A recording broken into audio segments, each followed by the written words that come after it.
Hello everyone, welcome back to my channel. कैसे हो आप लोग? आई होप आप सब लोग बहुत अच्छे होंगे। मैं भी ठीक हूँ और शायद 3-4 दिन बाद मैं आप लोगों के साथ अब ब्लॉग शेयर कर रही हूँ।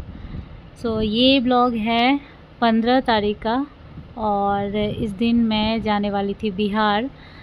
मैं पहले से तो मैं सोची थी कि हाँ, अच्छे से ब्लॉगिंग करूँगी, बताऊँगी आप लोगों को। बट होता है ना कि कहीं आप जाते हो तो बिज़ी हो जाते हो और जो ज़्यादा ज़रूरी होता है वो करने लगते हो, तो वही होता है। वही हुआ। जो काम तो मैं कर ही रही थी, जो भी कर रही थी, बट स्टार्ट नहीं कर पा रही थी ब्लॉग। और ये हमेशा होता है, स्टार्ट कर लिया तो सब कुछ होने लगता है, जब तक स्टार्ट नहीं होता है तब तक कैमरा मतलब मोबाइल का कैमरा ऑन नहीं हो पाता है। तो यहाँ पे ना मैं अपना काम करते ही जा रही थी और टाइम बीतता जा रहा था। और हमेशा से मेरा जो ट्रेन होता है बिहार के लिए वो शाम का होता है, तो दिन भर में कुछ ना कुछ काम लगा ही रहता है। मतलब जब तक आप निकल ना जाओ तब तक आप फ्री नहीं होते हो, बिजी ही रहते हो। तो चाहे कितना भी जल्दी खाना पीना कर लो, कितना भी जल्दी सारा काम निपटाने का कोशिश करो, लेकिन कुछ ना कुछ लगा ही रहता है। तो यहाँ पे मैं अपने बाबू का और मीठी लोग का जो भी है कपड़ा सब आयरन कर रही हूँ, क्योंकि नया कपड़ा भी होता है ना बच्चों का, अगर एक बार धुल जाता है तो वो बहुत ज़्यादा वो हो जाता है, लगता है कि जैसे पुराना हो गया, और आयरन कर लो तो अच्छा लगने लगता है। तो सोचा कि चलो सब पे आयरन भी कर लेती हूँ। बाकी सब काम हो ही रहा था। आयरन जब कर रही थी तो मीठी को बोली थोड़ा सा रिकॉर्ड कर दो ना बेटा, रिकॉर्डिंग स्टार्ट ब्लॉगिंग स्टार्ट करना है। थोड़ा सा रिकॉर्ड की, फिर उसके बाद फिर से कुछ नहीं ले पाई और रेडी शेडी हुई, जो भी करना हुआ वो सब करके निकल गई हूँ। और अभी पहुँच गई हूँ स्टेशन पे, पानागढ़ स्टेशन। हम लोग बंगाल में रहते हैं तो वहाँ पे ये स्टेशन है। और ये ज़्यादा यहाँ पे भीड़ भड़ाका नहीं कुछ रहता है, क्योंकि गांव टाइप से है पूरा। तो देख सकते हैं यहाँ पे मीठी और कृष्णा बैठे हुए हैं। और ट्रेन बस हम लोग हमेशा लेट ही रहते हैं, बस यही रहता है कि ट्रेन छूटती नहीं है। तो एकदम जल्दी जल्दी में हम लोग जा रहे थे। और दूसरी बात क्या होता है कि जहाँ से हम मतलब एकदम लास्ट बोगी रहता है हमेशा, तो चलना भी बहुत ज़्यादा पड़ता है। तो इतना उसी टाइम मतलब लगता है कि कोई कंफर्टेबल चप्पल हो तभी सही है, नहीं तो बहुत ज़्यादा ये पैर एकदम छिल जाता है, इतना ज़्यादा चलना पड़ता है, पूरा थकावट वहीं हो जाता है। फाइनली हम लोग ट्रेन में बैठ गए हैं। बैठने के बाद थोड़ी देर ठंडाने के बाद, सुस्ताने के बाद, हम लोग कुछ कुछ खा पी रहे थे ऐसे ही। भुजिया हो गया, मिक्सचर हो गया, मतलब बिस्किट हो गया, कुरकुरे, चिप्स, यही सब कुछ कुछ। और आ गया एक बुक बेचने वाले, मतलब एक बूढ़े थे, बुजुर्ग थे, उनका भी मैं थोड़ा सा रिकॉर्ड की हूँ। तो मेरे मन में आया कि एक तो ये अच्छा चीज़ बेच रहे हैं, और दूसरी बात ये ले लेंगे तो कुछ बेकार नहीं जाएगा, चलो ले लेते हैं। 200 के करीब का ये बुक था, मतलब 180 के करीब में था। तो मैं सोची ना कि ले लेते हैं, कृष्णा कम से कम एनिमल्स, ये फ्रूट वगैरह देखेगा, पढ़ेगा। तो वही मैं ले रही हूँ। वो जो बुजुर्ग हैं वो बेचने आए थे और वो बाबू को प्यार कर रहे हैं, और जब मैं रिकॉर्डिंग कर रही थी तो वो भी वो देख रहे थे। तो फिर ये ले चुके हैं, इनको पैसे दिए हैं, ये देख सकते हैं, और फिर ये चले जाएंगे। लेकिन ये थोड़ा देर तो पढ़ा है बाबू बुक, उसके बाद देखिएगा आगे क्या होता है। तो ये अभी जा रहे हैं और ये देखिए बाबू का पढ़ाई स्टार्ट हो गया है। वो तो छूने भी नहीं दे रहा है, मतलब एकदम देखिए मीठी को मार रहा है, जैसे वो मीठी छू रही। तो वैसे भी मैं कृष्णा के लिए ही ली थी, जब मीठी 1.5 साल की थी ना, तभी मैं उसके लिए ऑल इन वन ली थी, जिसमें सारे टाइप का चीज़ होता है बच्चों के लिए। जब 1.5 साल की थी तब ली थी मैं। और अभी तो कृष्णा वो भी 2.25 साल का हो चुका है तब ले रही हूँ। मतलब कृष्णा मीठी से पीछे है हर चीज़ में, क्योंकि जो फर्स्ट बच्चा रहता है ना, उसको जो माँ होती है वो हर चीज़ में शौक में पहले ही कर देती है, टाइम से पहले ही कर देती है। लेकिन पहले बच्चा के एक्सपीरियंस के हिसाब से, पहले बच्चा में वो अनुभव हो जाता है, उस हिसाब से दूसरे बच्चा का हर चीज़ टाइम पे होता है। जैसे मीठी स्कूल भी 2.5 साल में ही चली गई थी। मुझे नहीं लगता है कि कृष्णा को मैं 2.5 साल में भेजने वाली हूँ, कृष्णा को 3 साल में मैं भेजूंगी, ऐसा मैंने सोचा है। तो मैं भी यहाँ बैठी थी, थोड़ा सा अपना भी रिकॉर्ड की। और सेकंड टायर है, सेकंड एसी है हम लोगों का, जिसमें 2 सीट होता है, एक ऊपर एक नीचे होता है। थर्ड एसी में 3 सीट होता है, एक नीचे एक बीच में और तब ऊपर होता है। लेकिन थर्ड एसी में थोड़ा सा अच्छा नहीं रहता है, हम लोग मतलब ज़्यादातर सेकंड एसी से ही जाते हैं। कभी कभार अगर नहीं मिल पाता है टिकट तो जाना पड़ता है थर्ड एसी से। तो यहाँ पे देख सकते हैं, अगर इस तरह से दोनों बच्चे मेरे सो जाए तो मैं 3 टिकट कटवाऊँगी, मतलब 3 सीट लूँगी। लेकिन ऐसा अभी नहीं हो सकता है, और इस तरह से थोड़ा दिक्कत होता है कि एक सीट पे एक बच्चा और एक मतलब दूसरा, मतलब 2 लोग सोए तो दिक्कत होता है।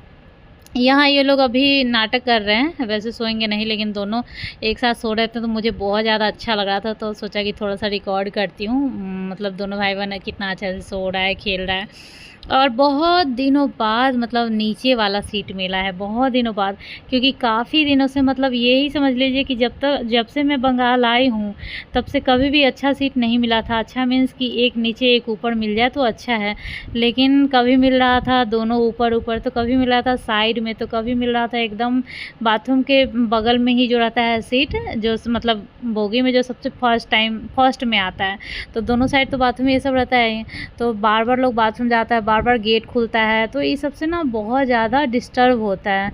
और एक तो मतलब जब भी बाथरूम खुला तो मन नहीं मानता, अच्छा नहीं लगता, मतलब अच्छा नहीं मिल रहा था बहुत दिनों बाद इस तरह से अच्छा सीट मिला है।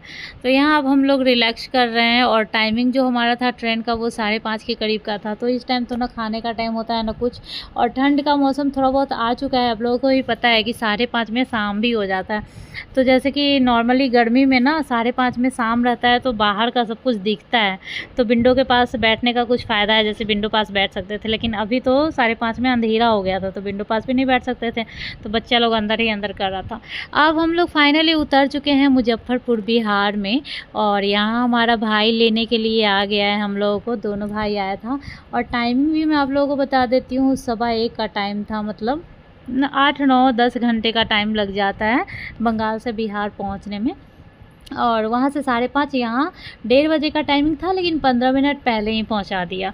तो यहाँ हम लोग 1:15 में पहुँच गए हैं, और यहाँ पे ही कुछ फंक्शन है जो कि इसके बाद जो ब्लॉग आएगा उसमें आएगा, तो उसी में हम लोग आए हैं। पहला तो वो भी था, और दूसरा घर पे भी आना था थोड़ा, तो जब पहला था यहाँ, इसलिए हम लोग इस बार डायरेक्ट मायके ही गए हैं। नहीं तो हमेशा ऐसा होता था कि मतलब ऐसा अभी तक कभी ऐसा हुआ ही नहीं है कि जैसे हमारा रास्ता ही है मुजफ्फरपुर होते हुए सीतामढ़ी जाना, लेकिन कभी ऐसा नहीं होता है कि पहले मुजफ्फरपुर जाए या फिर कभी मायके जाए, ऐसा कभी नहीं हुआ है। ये फर्स्ट टाइम ऐसे हो रहा है, क्योंकि इनके पास, मेरे हस्बैंड के पास तो इतना ज़्यादा टाइम नहीं होता है कि बहुत ज़्यादा मतलब टाइम लेकर के जाए, तो इसलिए जल्दी जल्दी में हम लोग गए थे। जिस दिन फंक्शन था उसी रात में हम लोग पहुँचे थे, मतलब 1:30 बजे रात में पहुँचे थे, कल फंक्शन है। तो यहाँ पे हम लोग अपने गाड़ी में बैठ चुके हैं, देख सकते हैं, और रात का टाइमिंग है, इसलिए मैं बाहर का भी दिखा रही थी कि देखो कितना मतलब रात है, एकदम सारा सुनसन्नाटा लग रहा है, सारा दुकान वगैरह बंद रहता है ना रात में। तो बिहार में भी ऐसा नहीं है, मतलब बिहार में भी, मैं बोल रही हूँ बिहार में ऐसा नहीं है कि रात में भी मतलब ये चले, दुकान चले या फिर लोग ज़्यादा रहे, ऐसा नहीं है। मुंबई में और दिल्ली में तो रहता है, बट यहाँ सब लोग सो जाते हैं, देख सकते हैं पूरा का पूरा ही खाली नज़र आ रहा है। एक मतलब कुत्ता के अलावा और कुछ नहीं दिखेगा। एक कहते हैं ना कि ये कुत्ता भी नहीं दिख रहा है, तो ये नहीं बोल सकती हूँ, क्योंकि कुत्ता दिख सकता है बट कोई आदमी नहीं दिख रहा है, पूरा एकदम सुनसन्नाटा लग रहा है। 1:30 बजे रात में कौन ही दिखेगा। अब हम लोग पहुंच गए थे घर पे पहुंचने के बाद थोड़ा बहुत बातचीत हुआ, फिर थोड़ा ठंडा है। उसके बाद मेरा भाई का जो ड्यूटी है, जो वो जॉब करता है, उसका टाइमिंग भी यही है, 1:30 बजे के करीब में वो घर पे आता है रात को, तो वो इस टाइम ही खाता है, तो वो खा रहा था। और फिर मेरे हस्बैंड भी गए, तो उनको भी मतलब वैसे तो हम लोग ट्रेन में खा चुके थे, लेकिन उनको भी सब लोग बोले कि थोड़ा सा खा लो, तो वो भी थोड़ा खा रहे हैं। और मैं नहीं खाई हूँ, क्योंकि मुझे ऐसा लग रहा था, क्योंकि हम लोग सो भी गए थे ना, मतलब 8-10 बजे से जो हम लोग सोए थे, उसके बाद वही 1:15 में जब ट्रेन उतरने वाले हम लोग थे तब उठे हैं, तो ऐसा लग रहा था कि रात में सोकर उठे हैं अभी, तो बीच में कौन खाता है, इस तरह से मुझे ऐसा फील हो रहा था। तो बस पानी वानी पी और उसके बाद सो गई मैं, तो मैं नहीं खाई थी। यहाँ पे ये दोनों जीजा साला खाना खा रहे हैं, देख सकते हैं, बहुत अच्छे लग रहे हैं, नज़र ना लगे, देखने में अच्छा लगता है ऐसे। और क्या बोलते हैं, यहीं पे मम्मी लोग भी है, मेरी भाभी भी है, मैं जूम करके दिखा रही हूँ बीच बीच में। आप लोग सोच रहे होंगे घूंघट करके क्यों आई है, तो यहाँ मतलब वो मेरे पापा से मतलब अपने ससुर से वो घूंघट करती है थोड़ा, अभी नहीं है, बाद में हो सकता है नहीं करेगी, लेकिन अब भी करती है, तो मतलब इसीलिए है। हम लोग है बिहार से, तो थोड़ा सा उस तरह से ही रह रहे हैं। और बाबू लोग एंजॉय कर रहा है, वो लोग खा पी तो सकता नहीं है, मतलब नहीं खाता है इतना, और मीठी भी नहीं खाई है कुछ खास। देख सकते हैं। तो ये रहा हमारा बंगाल से बिहार तक का सफ़र, घर तक का सफ़र, मायके तक का सफ़र। और कल नेक्स्ट ब्लॉग जो आएगा उसमें आएगा नेक्स्ट फंक्शन वाला ब्लॉग, तो कल का इंतज़ार कीजिएगा। तब तक के लिए बाय बाय, टेक केयर।